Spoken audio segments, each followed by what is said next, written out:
तुम चाहे कितनी भी अच्छी एडिट बना लो, बट बिना साउंड इफेक्ट के तुम्हारी वीडियो बोर ही लगने वाली है। तो इस वीडियो में मैं आपको 3 वेबसाइट बताऊंगा जहाँ हर टाइप के साउंड इफेक्ट अवेलेबल है। अगर आप मीम एडिट्स बनाते हो देन इस वेबसाइट को यूज करो। यहाँ कुछ ऐसे साउंड इफेक्ट है। गिरीश का सुनने का गाना। तू है कौन तू?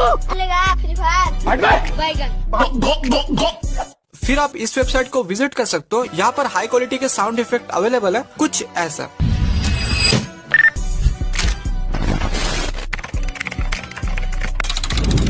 देन आप सिनेमैटिक एंड शॉर्ट फिल्म बनाते हो तो आप यूज कर सकते हो BBC साउंड इफेक्ट। इस वेबसाइट के ऐसे इफेक्ट जो कि मूवी तक में यूज होते हैं।